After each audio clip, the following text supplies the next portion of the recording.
Like کریں، subscribe کریں، bell icon کو دبائیں تاکہ ہماری ویڈیو سب سے پہلے آپ کے پاس پہنچ سکے۔ آقا کریم صلی اللہ علیہ وسلم کو بڑی تشویش تھی کہ حضور صلی اللہ علیہ وسلم سے پہلے جو انبیاء تشریف لائے ان پر جو صحیفے نازل ہوئے وہ بھی میں آپ کو بتاؤں کہ زیادہ تر صحیفے اور آسمانی کتابیں رمضان ہی میں نازل ہوئی ہیں، اور سارے انبیاء کرام علیہم الصلاۃ والسلام کی شریعت کے اندر روزے تھے، روزے ہر نبی کی شریعت میں رہے۔ تو انبیاء کرام علیہم الصلاۃ والسلام پر کتابیں نازل ہوتی، اور ہوتا یہ کہ ان کے دور کے اندر ہی قرآن میں کتاب کے اندر تبدیلی پیدا کر دی جاتی، آسمانی کتابوں میں تحریف کر دی جاتی، تو ان کے بعد کوئی دوسرے نبی آتے اور کتاب آ جاتی۔ آقا کریم صلی اللہ علیہ وسلم کو تشویش ہوئی کہ میں تو آخری نبی بن کر کے جلوگر ہوا ہوں،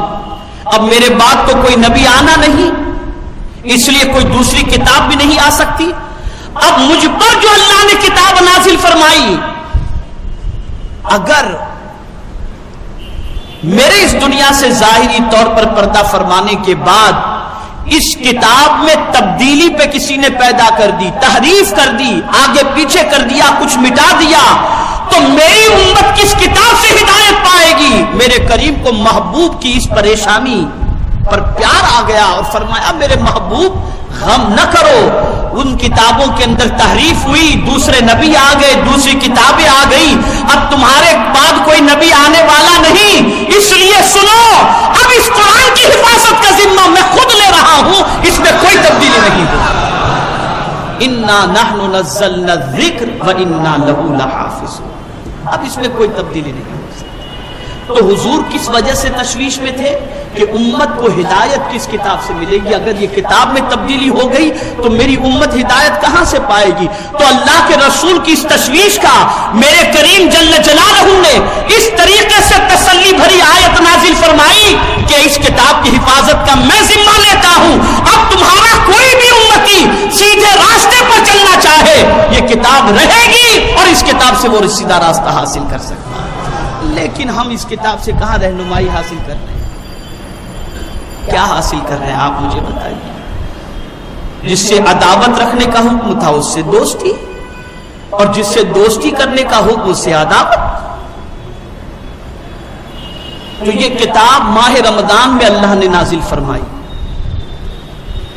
اور لوگوں کی ہدایت کے لیے نازل فرمائی۔ یہاں یہ بات خاص طور پر ذہن میں رکھنا، قرآن شریف کی آیتوں کی تلاوت کا ثواب اپنی جگہ پر ہے، یقیناً ہے، اس کا انکار نہیں ہے، لیکن آپ قرآن مقدس کی آیتوں کو جب پڑھو نا تو اپنے اندر ایک جذبہ پیدا کرو کہ اس آیت پر عمل کی میں پریکٹس کروں گا۔ کیا کروں گا؟ بولیے، کیا کروں گا؟ پریکٹس کروں گا، اس پر عمل کروں گا، اس کو اپنی زندگی میں نافذ کروں گا۔ آپ عمل کر کے دیکھو، نتیجہ آپ کے سامنے ظاہر ہو جائے، ظاہر ہو جائے۔ لیکن پرابلم یہ ہے کہ ہم پکے بزنس مین ہو گئے، صرف فائدہ ثواب، فائدہ ثواب، فائدہ ثواب، بس اسی پر نظر ہے۔ جس مقصد کے لیے کتاب کو اللہ نے نازل فرمائی اس سے ہماری توجہ ہٹ گئی۔ خیر، تو اب آگے اللہ نے ارشاد فرمایا وَبَيِّنَاتٍ مِّنَ الْهُدَىٰ وَالْفُرْقَانِ، حق و باطل کے درمیان یہ کتاب فرق پیدا کرنے والی کتاب ہے۔ اب پھر ماہ رمضان کی طرف ذکر آ رہا ہے، فَمَنْ شَهِدَ مِنْكُمُ الشَّهْرَ فَلْيَصُمْ، تم میں سے جو کوئی یہ مہینہ پائے اس کے روزے رکھے۔ اس سے مراد کیا ہے؟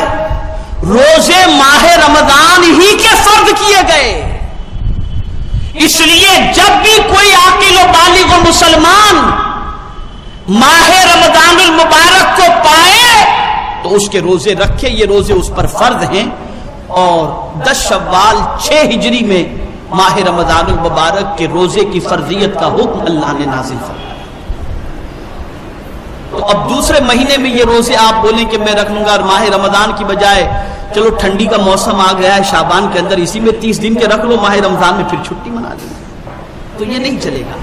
جب یہ مہینہ پاؤ تب اس مہینے کے تم پر روزے فرض ہیں۔ اب یہاں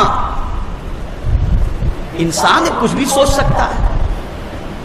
کہ روزے یار بھوک پیاس یہ کیسے برداشت، کوئی ضعیف ہے، کوئی مریض ہے، کسی کو لمبے سفر پر جانا ہے، کئی مسائل کسی بہت سارے لوگوں کے ساتھ ہیں، عورت ہے، حاملہ ہے، بچے کو دودھ پلانا ہے، یہ ساری چیزیں انسانی زندگی سے وابستہ ہیں۔ اب آدمی سوچے روزے فرض ہیں، اب میں کیا کروں، مریض ہوں، نہیں رکھوں گا تو پھر اس کے حوالے سے بہت سخت وعید آئی ہے، تو میں کیا کروں؟ میرے کریم نے فرمایا فمن کان منکم مریضا او علی سفر فعدۃ من ایام اخر، یعنی تم میں جو کوئی مریض ہو یا مسافر ہو، یعنی سفر پر جانے کا کوئی ارادہ رکھتا ہے، یا کوئی ایسے مرض میں گرفتار ہے کہ مرض کے اضافے کا اندیشہ ہو یا ہلاک ہونے کا اندیشہ ہو، تو اسے دوسرے دنوں کے اندر رکھ لے۔ اور پھر قرآن نے بڑی پیاری بات بیان فرمائی، انسان کے ذہن میں اٹھنے والے وسوسے کو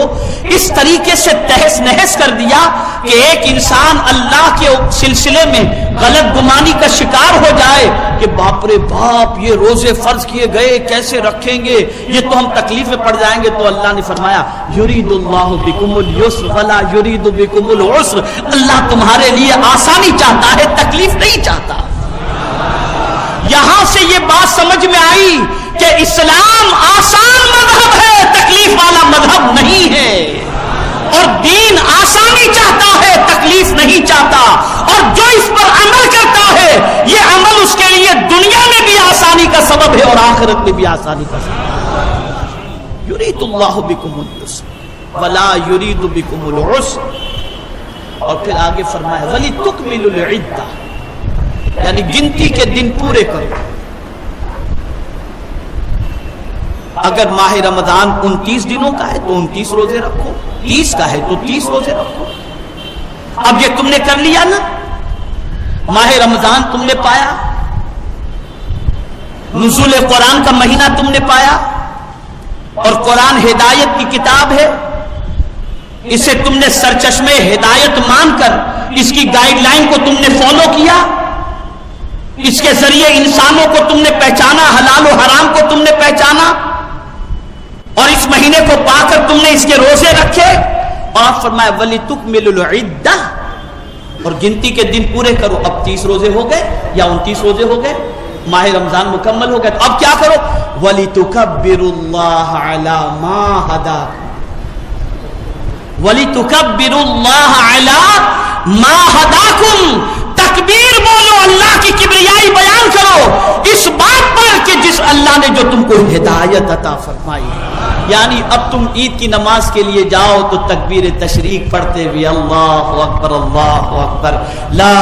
الہ الا اللہ اللہ اکبر اللہ اکبر وللہ الحمد۔ اب یہ تکبیر کیوں پڑھتے ہوئے جا رہے ہو کہ اللہ نے تمہیں ہدایت عطا فرمائی کہ تم نے ماہ رمضان کے روزے مکمل کیے، اور قرآن جو ہدایت کی کتاب تھی اس سے تم نے رہنمائی حاصل فرمائی۔ اور یہ سب کیوں ہے؟ لعلکم تشکرون، کہیں تم حق گزار ہو جاؤ، یعنی تمہاری سچویشن ایسی ہو جائے کہ جو کہ ہدایت کی کتاب ہے، حق ظاہر کرنے والی کتاب ہے، حق و باطل کے درمیان فرق کرنے والی کتاب ہے، اس کتاب کے ذریعے تم حق کے راستے کے مسافر بن جاؤ۔ اللہ نے ماہ رمضان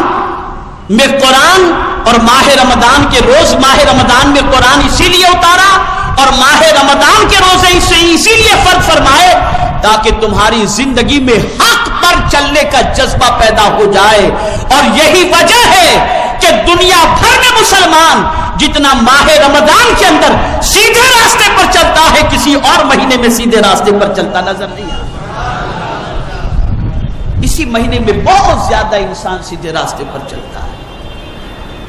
پھر اس کی برکتیں بھی ہوتی ہیں، روزی میں برکت، دسترخوان میں وسعت، چہرے پہ فرحت، بہار ہی بہار ہوتی ہے، ایک عجیب سما ہوتا ہے، مسجدیں کھچا کھچ بھری ہوئی نظر آتی ہیں، جس مسلمان کو دیکھو چہرے سے نور ٹپک رہا ہوتا ہے۔ یہ کیوں ہے؟ یہ اس لیے ہے کہ وہ بندہ قرآن پر عمل کر رہا ہے، وہ بندہ قرآن پر۔ اب دیکھیں ماہ رمضان میں دو چیزوں کا اس آیت میں ذکر ہے، نزول قرآن کا اور ماہ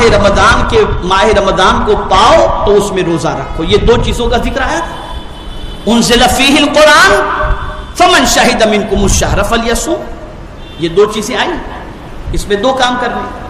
کہ کتاب جو ہدایت کی کتاب ہے اس سے ہدایت حاصل کرنی ہے،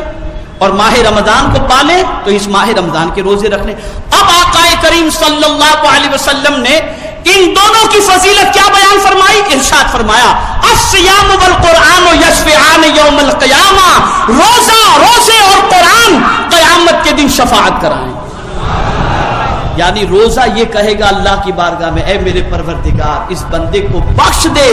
اس لیے کہ تیری خاطر یہ بندہ بھوکا رہا تھا، پیاسا رہا تھا، روزے سے تھا، آج میں اس کے لیے تیری بارگاہ میں سفارش کر رہا ہوں، مولا میری سفارش قبول فرما۔ اللہ روزے کی سفارش قبول فرما کر اس بندے کو بخش دے گا۔ یہاں سے پتا چلا جب مصطفیٰ پیارے کا عمل شفاعت کرا سکتا ہے تو ذات مصطفیٰ کو ضرور شفاعت کرا سکتا ہے۔ اور اسی طریقے سے قرآن بھی اللہ کی بارگاہ میں التجا کرے گا، اے میرے کریم اس مہینے میں اس نے تلاوت کی تھی، اس نے قرآن کے حلال کو حلال جانا تھا، حرام کو حرام جانا تھا، اور قرآن سے اس نے دل لگایا تھا، اس کی تلاوت کی تھی، آج تیری بارگاہ میں اس کی سفارش کرتا ہوں، مولا میری سفارش اس بندے کے حق میں قبول فرما۔ اللہ عز و جل قرآن کی سفارش کو قبول فرما کر اس بندے کو جنت عطا فرما دے گا۔ تو میں نے بہت شارٹ کے اندر ایک پورا خاکہ ماہ رمضان شریف کے حوالے سے، نزول قرآن، پھر ماہ رمضان کے روزے، قرآن مقدس کی عظمت جو اس آیہ کریمہ میں اللہ نے بیان فرمائی، اس کے حوالے سے مختصر میں نے آپ کے سامنے عرض کیا، اور انشاءاللہ العظیم آئندہ سنیچر کو زندگی رہی تو ماہ رمضان شریف ہی سے متعلق بہت ساری ضروری باتیں آپ کو میں بتاؤں گا۔ آپ سے میری گزارش ہے کہ دوست، احباب و متعلقین و محبین کے ساتھ کثیر تعداد میں تشریف لائیں، اور اسی طریقے سے انشاءاللہ بہت سارے پروگرام بامبے میں، بامبے کے باہر، جہاں جہاں بھی ہیں، کوشش میری یہ رہے گی کہ ہر بیان کے اندر میں ماہ رمضان شریف سے متعلق جو کرنے کے کام ہیں وہ نئی نئی باتیں آپ کی گوش گزار کروں۔ نئی سے مراد قرآن مقدس اور احادیث کے اندر جو بیان ہیں جو پہلے سے ہیں، لیکن تلاش کر کے اس میں سے کچھ باتیں آپ کے گوش گزار کروں تاکہ آپ عمل کریں، ہم عمل کریں، اور یہ عمل ہم سب کی نجات کا ذریعہ بن جائے۔ تو مجھے امید ہے کہ آپ ماہ رمضان شریف کی تیاری میں بالکل لگ جائیں گے اور کمر کس لیں گے، اور آقا کریم صلی اللہ علیہ وسلم کی سنتوں پر عمل کرتے ہوئے ماہ رمضان شریف کو عبادت و ریاضت میں گزارنے کے لیے ابھی سے خیال فرمائیں گے اور تیاری میں انشاءاللہ لگ جائیں گے۔ اس کا آسان سا طریقہ یہ ہے کہ آپ کو جو ماہ رمضان شریف کے اندر جو بہت سارے کام آپ دن بھر میں کرتے ہیں، اور کہیں کسی لمبے سفر پر آپ کو جانا ہو کہ ایک مہینے کے لیے آپ کو حج کے لیے جانا ہے، تو آپ کیا کرتے ہیں؟ ایڈوانس میں بہت سارے کام کو نپٹ لیتے ہیں، یار یہ کر لو، یہ کر لو، یہ کر لو، اس لیے کہ آئندہ مہینے لمبے سفر پر جانا ہے تو ہم ایبسنٹ رہیں گے تو وہ کام کیسے کر پائیں گے۔ تو میری گزارش یہ ہے کہ ایسے جتنے بھی کام پاسبل ہوں جو ماہ رمضان شریف سے پہلے آپ کر سکتے ہوں، اسے آپ انجام دے دیں اور ماہ رمضان یاد الہی میں لگ جائیں، یاد مصطفیٰ صلی اللہ علیہ وسلم میں لگ جائیں۔ اور یہ اطلاع دیتے ہوئے مجھے مسرت ہو رہی ہے کہ انشاءاللہ العظیم سنی دعوت اسلامی کی جانب سے 2 مقامات پر پورے مہینے کے اعتکاف کا اہتمام الحمدللہ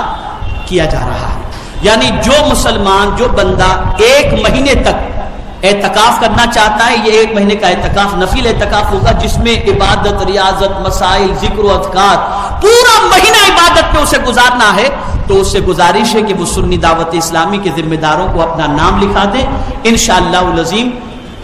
ان کو بتا دیا جائے گا، مقام بتا دیا جائے گا باندرا میں انشاءاللہ العظیم، وہاں پر انشاءاللہ 1 مہینے کا اعتکاف ہوگا، اور انشاءاللہ کرلا میں 1 مہینے کے اعتکاف کا اہتمام کیا گیا جہاں مبلغین تربیت دیں گے۔ تو آپ میں سے جو کوئی یہ چاہے کہ 1 مہینے کے اندر سیکھے بھی، عبادت بھی کرے، اللہ عز و جل کی اطاعت بھی کرے، وہ اپنا نام مبلغین سنی دعوت اسلامی اور ذمہ داران سنی دعوت اسلامی کو لکھا دیں، اور اسی طرح سے انشاءاللہ العظیم ماہ رمضان المبارک کے چاروں سنیچر، چاروں ہفتے انشاءاللہ سحری تک یہاں پر اجتماع جاری و ساری رہے گا۔ ہماری ویڈیو کو لائک شیئر ضرور کریے۔